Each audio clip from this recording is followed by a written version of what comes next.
while higher interest rate reduce money demand as people prefer to deposit money because it is interest bearing. The money supply is fixed by the central bank to maintain equilibrium. Higher output, that is why it requires higher interest rates, that is R, to reduce money demand and balance the fixed money supply.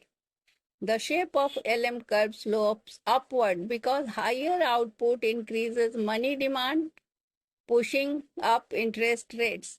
Shifts. The LM curve shifts right, lower interest rates at each output level.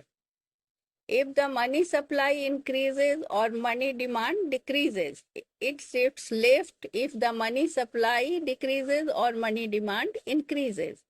Equilibrium in the IS-LM model. The economy reaches equilibrium where IS and LM curves intersect, determining the equilibrium output, that is Y asterisk, and interest rate R asterisk.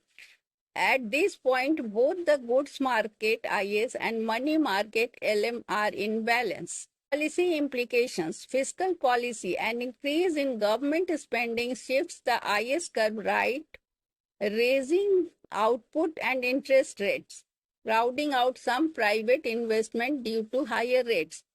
Monetary policy. An increase in money supply shifts the LM curve right, lowering interest rates and raising output.